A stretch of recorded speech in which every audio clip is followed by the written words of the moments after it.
I'm Paul Elliott with Hashrocket TV, and I'm here with Chad Fowler, who used to be one of the organizers for RailsConf, and he's not so involved in that anymore. Can you tell us a little bit about why you took a step away from organizing the conferences? Sure, yeah, so I have been with Ruby Central since we started it, which was 2001, for the organization of the first International Ruby Conference. I did that for 5 conferences. Well, I did it for the entire time, but in 2005 in San Diego, I told the guys, I'm done with this, it's a lot of work, I'm gonna take a step back. I went to RubyConf in San Diego and I saw that the Rails community showed up, so it was like 2 groups, and because I'm my grandmother's grandson, I had to fix it, so I suggested that we do RailsConf. And I talked to David Hansen, I talked to David Black, Rich Comer, the other Ruby Central people, and they all agreed that it should be done, and with the stipulation that none of them would organize it. So I said, okay, I'll do it. And I did the first one myself, subcontracting to Jay Zimmerman from No Fluff Just Stuff for logistics. That was like 400 people, and O'Reilly stepped in. But I was basically trying to quit. So I said, okay, I'll do this 1 year and then I'll quit. And here we are. That was 2005, it's now 2012.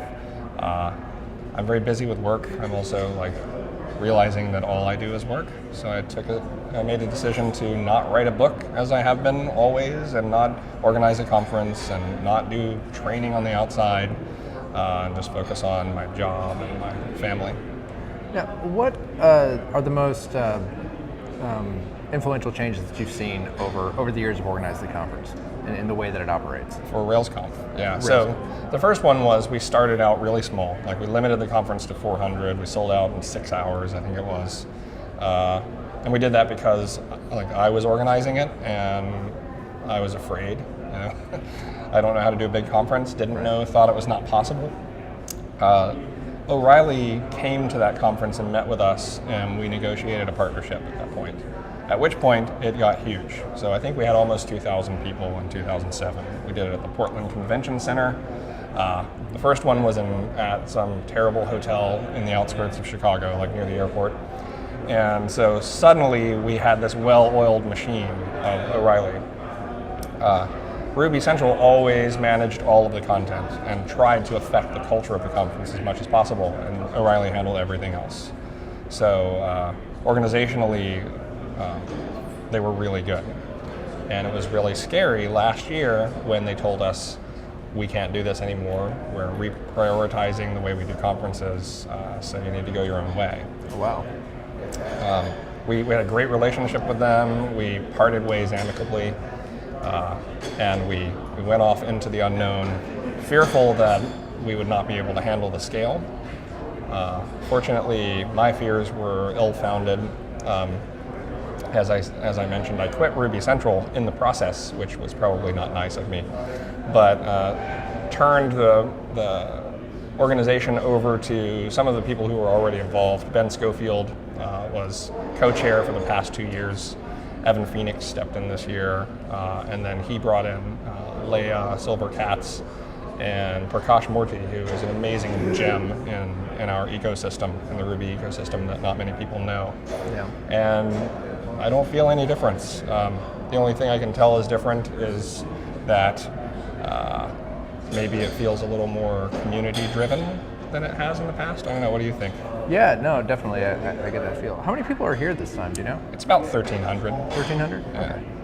Cool. So what about your work has got you stepping away from the conferences? It's not necessarily my work. I mean, my work has changed. So a year ago, our company, InfoEther, it was a competitor of yours. Sure. We like to think of it as all peers. Right? Oh, we were peers of yours? We were purchased by LivingSocial, and in that process I became VP of Engineering of LivingSocial. So we went from 10 developers at LivingSocial to 20 some odd developers, and I thought, okay, this is it. I'll be basically like a team leader, and I'll be coding all the time, and it'll be fine. And now we're over 100 developers and continuing to grow. And if I do my job correctly, I'm probably not writing any code. So what I am doing is you can kind of think of it as like organizational architecture and refactoring all the time, like in the way that that Rich Hickey talked about refactoring design as breaking things apart. We started with a blob of an organization, and I've been breaking it apart in different ways. It's the most complex legacy system I've ever worked on is this team. So that's it. I don't program anymore. It's not that the job is incredibly hard and taxing, and that's why I'm stepping away. It's more that I just want to focus. I'm excited about what I'm doing. I'm excited about the team, and I owe them a lot. I have to make it work. Cool. I know one of the most high-profile things you guys have been doing is Hungry Academy lately. How exactly does that work? Yeah, so I got into the industry, like you didn't ask this, but I'll tell you the background is I got into the industry as a dropout from music school. Never took any computer classes, got a job in tech support, then network engineering, and that sort of thing. And when I did that, I started working with people who had master's degrees in computer science. There was one person who would actually follow me around and take notes about what I was doing. And I didn't know what I was doing. It was intuition. So I've said ever since then, like, give me a person who's bright, passionate, motivated, all those sorts of qualities of a person that you want, and doesn't know anything. And in 3 months, I'll have them, running circles around the average developer. Working at LivingSocial and trying to attract the right people who understand our culture and our hunger to build great things has led us to put that to the test, that idea to the test. So Hungry Academy is basically we're pulling in people who have all the qualities and values that we respect, who might not have all the skills that you need to just join the team. Mm-hmm. And we're training them intensely for 5 months for the first iteration of the program. I got Jeff Casimir in, he and Matt Yoho are teaching the class. We're almost halfway through now, and it's amazing. Like they just finished a big Rails project. It's a whole online store with actual payment integration, authentication, accounts, cards, all the stuff you would expect. And I look at the code, it's like test-driven. They're using RSpec, it's test-driven. It works, it's fairly well designed, the apps look good. It's better than experienced programmers who are doing Rails that I've seen in the wild, and they've only got like a couple of months in. That's great. Now, is this thing they built something that LivingSocial is going to use, or is it just for the class? Just for the class. So okay. This period is all about intense learning. They don't actually have to deliver anything that we're going to put in production. That's cool. We always recommend people have a breakable toy, which is essentially what you've had them building. They're building a whole bunch of breakable toys. That's and great. Putting them back together and breaking them apart again. And we have a long list of like, what would the perfect developer be coming into the program, or coming into LivingSocial on the team? What would the perfect developer be? What would they know? We're going to cover all of those things with quick intensity. It's kind of like what DHH talked about in his keynote yesterday. There are no speed limits for learning. Mm-hmm. We're putting that idea to the test. That's great.